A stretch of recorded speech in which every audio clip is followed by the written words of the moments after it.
فَإِذَا رَكِبُوا فِي الْفُلْكِ دَعَوُا اللَّهَ مُخْلِصِينَ لَهُ الدِّينَ۔ لوگو، جب مشرک لوگ اپنے بنائے ہوئے شریکوں سے نا امید ہو جاتے ہیں اور ان سے کچھ ملتا نظر نہیں آتا، تو مشرک لوگ بھی کہیں بھول بلیوں کا شکار ہو کر اور شبہ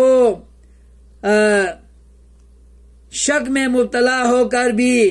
وہ جب کشتیوں پہ سوار ہوتے ہیں، جہازوں پہ سوار ہوتے ہیں اور مختلف سواریوں پہ سوار ہو کر جب ڈوبنے لگتے ہیں، جب تباہی کا شکار ہوتے دیکھتے ہیں، تو اس وقت اپنے شریکوں کو، اپنے پیروں کو،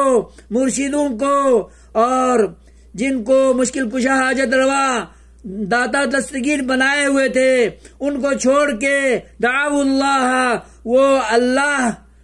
حقیقی مشکل کشا حاجت روا کو پکارنے لگتے ہیں، مخلصین لہ الدین، اور اطاعت اللہ ہی کے لیے کرنا دکھاتے ہیں۔ فلما نجاہم الی البر،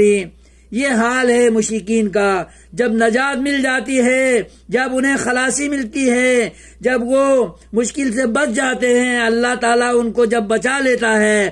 اور نجاہم الی البر، جب خشکی پر پہنچتے ہیں، جب آسودگی انہیں ملتی ہے، جب مشکل سے نجات ملتی ہے، اذا ہم یشرکون، پھر یہ شرک کرنے لگتے ہیں کہ ہمیں پیر صاحب نے بچایا تھا، ہمیں اولاد پیر نے دیا تھا، یہ پیر بخش بچہ ہے، یہ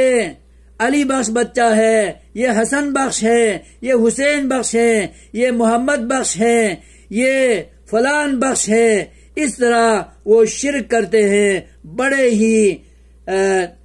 نامراد لوگ ہیں، بڑے ہی یہ ناسمجھ اور ہرجائی لوگ ہیں، بے وفا لوگ ہیں، جو اللہ سے لے کر وہ دوسروں کے نام تھوپ دیتے ہیں، اس لیے کہ وہ دل سے اللہ کے ماننے والے نہیں تھے، اس لیے اللہ کے دیے ہوئے کو غیر اللہ کا دیا ہوا وہ گردانتے ہیں، مانتے ہیں۔ اللہ ہمیں شرک سے بچائے اور توحید کی دولت سے مالا مال فرمائے۔